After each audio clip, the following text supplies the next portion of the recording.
Praise the Lord. मेरी ओर से जय मसीह की। आज हम लोग देखेंगे कि जो यीशु मसीह क्यों क्रूस पर बलिदान हुआ, क्यों उसे क्रूस पर चढ़ाया गया, उसकी क्या गलती थी। आज अगर हम देखेंगे कि कितने लोग ऐसे हैं कि जो गलती करते हैं, जो चोरी करते हैं या किसी को हत्या कर देते हैं, वही लोग जेल में जाते हैं, या किसी का कुछ चोरी कर लेते हैं या बहुत ऐसा गुनाह करते हैं, तब जाके वो क्या होते हैं, जेल में जाते हैं, बहुत बड़ा गुनाह। पर मैं आप लोग से क्वेश्चन करना चाहती हूँ कि हमारा यीशु मसीह का क्या गलती था जो कि उसे क्रूस पर चढ़ाया गया। उसने क्या ऐसा किया था? वो तो कोई ऐसा पाप भी नहीं किया था, बल्कि वो तो लोगों को चंगा करते थे, लोगों को मन फिराने का बारे में बोलते थे कि जो पढ़े लिखे भी नहीं थे उनको बोलते थे कि तुम मेरे पीछे हो लो। और बहुत सारे ऐसे अन्य अन्य चीज़ों को परमेश्वर ने किया उनके जीवन में। जैसे कि अगर हम देखेंगे कि जो मत्ती चुंगी लेने वाले थे, उनका जीवन को कैसे उन्होंने बदला, और कैसे परमेश्वर ने जो लोगों को तुच्छ समझते थे, वैसे लोगों को अपने साथ उन्होंने इस्तेमाल किया अपने कामों के लिए, प्रभु का वचन को बांटने के लिए। और ऐसे कितने जो पाप जो व्यभिचार में पकड़ी गई थी, ऐसे जो सारे लोग पत्थरवाह कर रहे थे, और परमेश्वर ने बोला तुम में से ऐसे कौन है जो एक बार भी पाप नहीं किया, वही उसे मारे बोल के। वो उन लोगों से भी उसने परमेश्वर ने बचाया। तो हम वही मैं कहना चाहती हूँ कि परमेश्वर का ऐसा क्या गलती था जो कि उसे क्रूस पर चढ़ाया गया। ऐसा क्यों उसके साथ हुआ? उसका तो कुछ गलती भी नहीं था। आज हम भी ऐसे ही हैं। आज हम कई बार जैसे कि उसका बिना गलती का उसे क्रूस पर चढ़ाया गया। आज हम भी देखते हैं कि हम कई बार प्रभु यीशु मसीह को हम सूली पर चढ़ाते हैं। कैसे? अपने जीवन के पापों के द्वारा, अपनी बोली के द्वारा। हम लोग आगे वचन में हम लोग देखेंगे तो पता चलेगा कि किस वजह से यीशु मसीह अपने आप को जो परमेश्वर का पुत्र था इकलौता, वो उसने इस धरती पर मानव के रूप में भेजा, और हमारे पापों के लिए उन्हें वध होना पड़ा, कुर्बान होना पड़ा, क्रूस पर चढ़ाया गया, मारे गई, थूके गई, कैसे कैसे एलिगेशन लगाई गई, हम लोग देखेंगे कुछ वचनों के द्वारा। आइए थोड़ी देर हम लोग आज के वर्णन के लिए निकालेंगे यशायाह 53 हम लोग निकालेंगे, जो कि मैं पहला आपके लिए मैं पढ़ देती हूँ। जो समाचार हमें दिया गया उसका किसने विश्वास किया? मैं आपसे क्वेश्चन करना चाहती हूँ और एक बार। जो परमेश्वर का आपको जो सुसमाचार दिया गया, ये जो वचन आपको दिया गया है, किसने इस पर भरोसा किया? आज कितने ऐसे लोग हैं जो आज वचन के सारे ज्ञान उन्हें पता है, पर ऐसे मानने वाले कितने कम लोग हैं जो आज परमेश्वर के वचनों को नहीं मानते हैं और कोई विश्वास भी नहीं करते हैं। सच में ऐसे कितने सारे ऐसे संसार में नौजवान हैं, माता पिताएं हैं, ऐसे यंग लोग हैं जो कि आज परमेश्वर को कितने बार क्रूस पर चढ़ाते हैं। हमारा परमेश्वर एक बार क्रूस पर चढ़ाया गया, मारा गया उसे, और वो तीसरी बार जी उठा। पर आज हम अपने व्यवहार के कारण, अपने पापों के कारण क्या करते हैं? अविश्वास के कारण उसे बार बार क्रूस पर चढ़ाते हैं। जैसे हम लोग आगे वचन में अगर हम यशायाह 53 में अगर देखेंगे, मैं आपके लिए पढ़ दूंगी 7 से। वह सताया गया तो भी वह सहता रहा और अपना मुंह ना खोला। जिस प्रकार भेड़ वध होने के समय में भेड़ी ऊन कतरने के समय चुपचाप शांत रहती है, वैसे ही उसने भी अपना मुंह ना खोला। अत्याचार करके और दोष लगाकर वे उसे ले गए। कौन अत्याचार किसने किया? लोगों ने अत्याचार किया उस पर।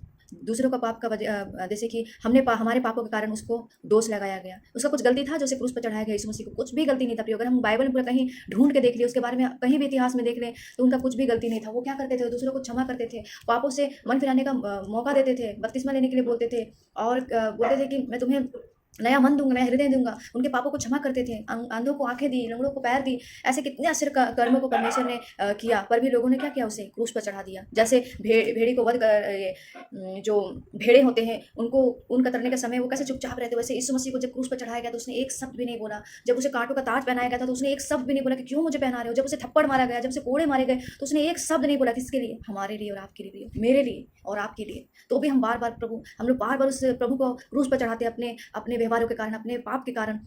जैसे आगे में कहता है कि अत्याचार करके और दोष लगाकर वे उसे ले गए। कहाँ ले गए? क्रूस पर ले गए। और यहाँ पे कहता है कि उस समय के लोगों में से किसने इस पर ध्यान दिया कि वह जीवितों के बीच में से उठा लिया गया? क्या हुआ? वो मरने के बाद भी वो 3 दिन बाद जी उठा। आज कितने ऐसे लोग हैं कि आज हम सिर्फ ईस्टर के दिन में यीशु मसीह को हम मानते हैं, या गुड फ्राइडे के दिन में, या क्रिसमस के समय में। मैं कहना चाहती हूँ हम सिर्फ उसी दिन ही क्यों मानते हैं? हमें तो हर दिन परमेश्वर को अपने हृदय में उसकी मृत्यु को याद करना चाहिए कि वो हमारे लिए मारा गया, हमारे लिए गाड़ा गया। जब भी हमारे जीवन में ऐसे पाप की अभिलाषा आती है, जब भी हम संसार में खो जाते हैं, तो हमें याद करना चाहिए। बस गुड फ्राइडे के दिन में नहीं, ईस्टर के दिन में नहीं, क्रिसमस के दिन नहीं, बल्कि हमें हर समय उसके जन्म को याद करना चाहिए, उनकी मृत्यु को याद करना चाहिए, और वो मुर्दों में से जी उठा हमें याद करना चाहिए। मैं सच में धन्यवाद देती हूँ कि ऐसे कुछ मेरे घर में भी बहुत लोग गुड फ्राइडे ईस्टर मनाते हैं।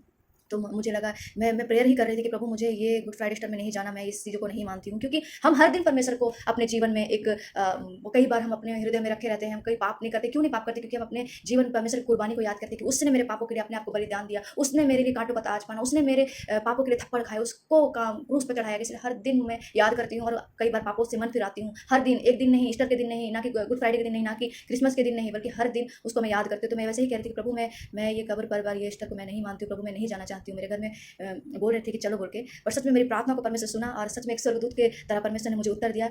मुझे कुछ बोलने का जरूरत नहीं पड़ा, बल्कि मेरे फेवर में किसी और ने बोल दिया कि ये नहीं जाएगी, ये अपना चर्च जाएगी, हम लोग चलेंगे ऐसे करके। मुझे बहुत अच्छा लगा कि परमेश्वर ने इनको इस्तेमाल किया मेरे लिए, कि मुझे उस जगह जाने से, क्योंकि परमेश्वर हम सच्चाई को जानते हैं, क्योंकि हम जानते हैं कि परमेश्वर हमारे लिए एक बार मरा और वो मुर्दों में से जी उठा, तो हमें इसे बार बार क्रूस पर चढ़ाने की क्या जरूरत है। हम उसको अपने हृदय में हमेशा, उसको एक समय, एक ही बार नहीं बल्कि हमेशा हम याद करते हैं और उस पापों से तौबा करते हैं। जब भी हमें पाप करने का विचार आता है तो उसकी कुर्बानी को मैं याद करती हूँ और क्या करती हूँ, उस पाप से भागती हूँ। मैं वही कहना चाह रही थी कि मैं गुड फ्राइडे ईस्टर मैं नहीं मानती, क्योंकि मेरा सोच है कि मेरा परमेश्वर एक दिन, हर बार नहीं बल्कि मेरा परमेश्वर मुर्दों में से जी उठा है और वो कभी अब मरने वाला नहीं है, और वो मेरे लिए, मेरे पाप के लिए गाड़ा गया, तीसरे दिन मुर्दों में से जी उठा।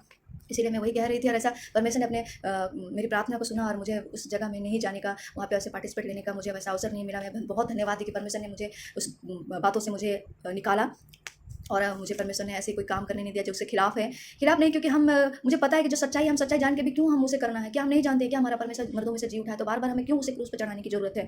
और हम आगे देखेंगे 9 में देखेंगे 53 का, उसकी कब्र भी दुष्टों के संग ठहराई गई और मृत्यु के समय वह धनवान का संगी हुआ, यदि भी उसे किसी प्रकार का उपद्रव ना किया गया। उसके मुंह में कभी छल की बात भी नहीं निकली, वो कभी कभी कभी अपने मुंह से कभी गलत बात भी नहीं बोलता था, ऐसे किसी के लिए कुछ भी झूठ बोलना, गाली देना, ऐसा कभी नहीं। वो हमेशा अच्छी बातों को बोलते थे यीशु मसीह हमारे बीच में। पर आज हम कई बार बार क्रूस पर चढ़ाते, कैसे? अपने व्यवहारों के द्वारा, अपने बोली के द्वारा, अपने चाल चलन के द्वारा, अपने रवैये के द्वारा, विचार के द्वारा, या कितने ऐसे मन में ऐसे सोच के द्वारा, किसी से झूठ बोल के, किसी से जलन रख के हम कई बार उसको क्रूस पर चढ़ाते हैं। जैसे मैं आपके लिए 4 भी पढ़ना चाहूँगी। निश्चय उसने हमारे रोगों को सह लिया, किसने? परमेश्वर ने, यीशु मसीह ने हमारे रोगों को सह लिया, और उसे परमेश्वर और हमारे दुखों को उठा लिया, तो भी हमने उसे परमेश्वर को मारा, कूटा और क्या दुर्दशा में पड़ा हुआ समझा। उसे हमारे पापों के लिए मारा गया, कूटा गया। हमारे जो हम जो दुर्दशा में पड़े हुए थे संसार के अभिलाषाओं में, उसे हमारे लिए उसे मारा गया, कूटा गया। याद करें कि हमारे जीवन में ऐसी कितनी तरह होती है जब हम बार हम अपने व्यवहारों के द्वारा उन्हें ठेस पहुंचाते हैं। आज हमारा ऐसा जीवन है तो आज हमें मन फिराने की जरूरत है। हम बार अपने जो यीशु मसीह हमारे क्रूस पर जब चढ़ा, तो उसे बार हम कई बार हम अपने व्यवहार के द्वारा, अपने पाप के द्वारा से चढ़ाते हैं। मैं चाहती हूँ कि आप मन फिराएं, अपना हृदय को परमेश्वर की ओर मोड़ें और परमेश्वर से कहें कि प्रभु, मैं अपने गुनाहों को दोबारा याद नहीं करना चाहता, दोबारा उस पाप में गिरना नहीं चाहती हूँ। ऐसे जो भी मेरे से हुआ, मैं वो बातें को भूल के मैं आगे बढ़ना चाहती हूँ, और आपके लिए मैं कुछ करना चाहती हूँ या चाहता हूँ बोल के आप प्रभु में बढ़ें। और मैं 5 में 53 का 5 में कहता है, परंतु वह तो हमारे ही अपराधों के लिए, हमारे अपराधों के कारण घायल किया गया और हमारे आधर्म के कामों के कारण क्या हो गया? कुचला गया। किसके लिए? हमारे लिए। हमारे आधर्म के कारण हमारे लिए क्या किया? कुचला गया और ताड़नाओं को सहा। क्यों?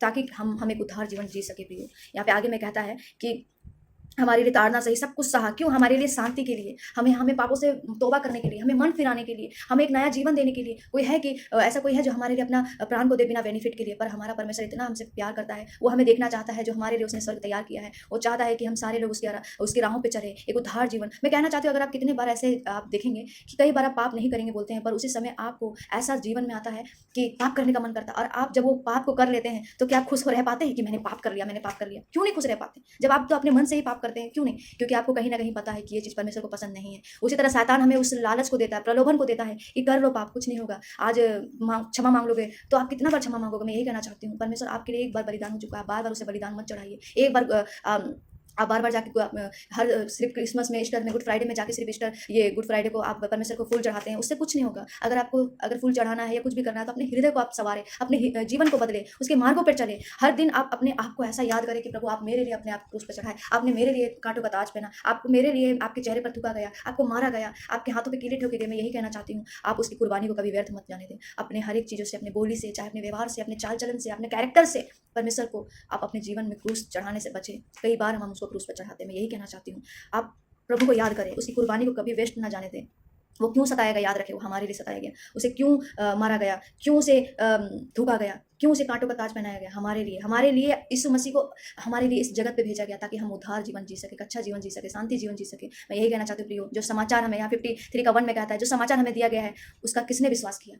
आप बार अंधविश्वास में चलते हैं, बार उसे झुठलाते हैं, उसको क्रूस को बार आप भूल जाते हैं। हर दिन परमेश्वर की कुर्बानी को याद करें, अपने हृदय में रख के पाप से बचे, इस संसार की अभिलाषाओं से बचे, क्योंकि परमेश्वर का कुर्बानी व्यर्थ नहीं जाना चाहिए प्रियो। मैं यही कहना चाहती हूँ, और हमेशा याद रखें, वो आपके लिए कुर्बानी को दिया, तो उस कुर्बानी को कभी व्यर्थ ना जाने दें। इस वचन के द्वारा आपको आशीष मिले। सभी को प्रेज़ द लॉर्ड।